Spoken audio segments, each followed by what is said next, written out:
they think the doctor doesn't believe them, so they'll start embellishing things, you know. All of a sudden they'll show up with a cane where they didn't use one before. And when they're in the office, they'll moan and groan on every range of motion test that there is because they're trying to say to the doctor, look, I hurt.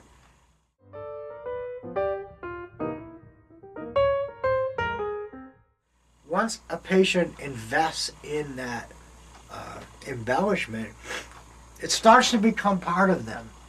So if I wanted to limp a little bit from my doctor because I want him to realize that my hips hurt, so I start limping a little bit more than usual, all of a sudden I'll find that I'm limping more than usual all the time. And that's a downhill slide.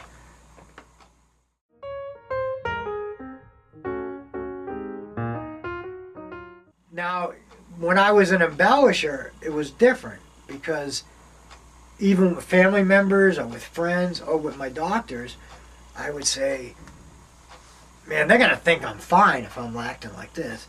So I'd have to moan and groan a little more. And everything that hurt, I'd embellish how it hurt. And every pain there was, I'd embellish how it affected me, you know. Well, I found that that's what led to my demise as a person in pain and going into the dark end of the pain cycle. Was I embellished myself into that. I fell for my own crap. That's what it comes down to.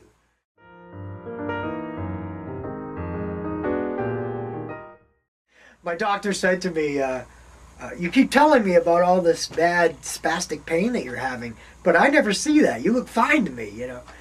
And I said, yeah, I wish I could call you when I'm having that so you could come to my house and see what I'm going through.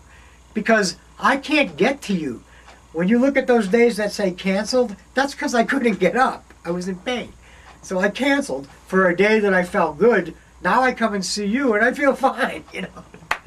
It's another cycle, a conundrum that a patient has to go through, you know.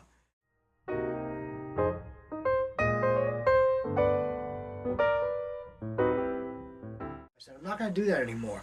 I believe myself. I don't need anyone else to believe me. I could care less what they believe. That's why I walked across the country, is because I wanted to say, look, this is what I can do now. Even though I hurt all the time, I can still get by this. Watch this, you know what I mean?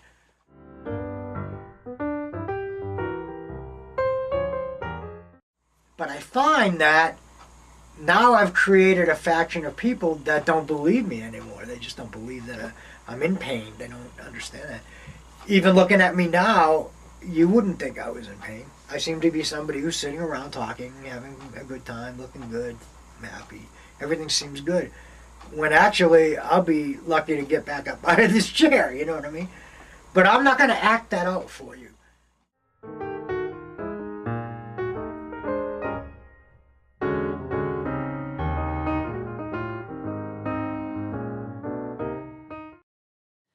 Have open, honest, and calm conversations with your family and friends about what your condition is and how you feel about it. The more everyone is educated, the less emotionally charged the situation is, and the more supportive they can be. Let them know you have a serious illness and that you agree to do what you can when you can, if they agree to trust your physical experience and let you do what is right for your body. Invite your friends and family to counseling and information sessions with your doctor.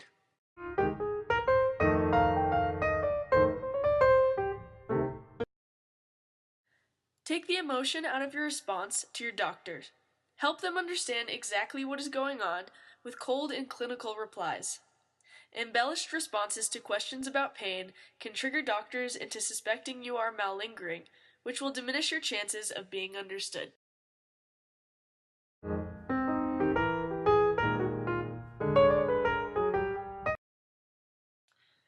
Educate yourself about your illness. Keep a pain journal. Work on believing yourself about your own illness. Have life goals so that your mission is these goals rather than proving yourself to others. Start by seeing your circumstance as 50% as bad as you think it is.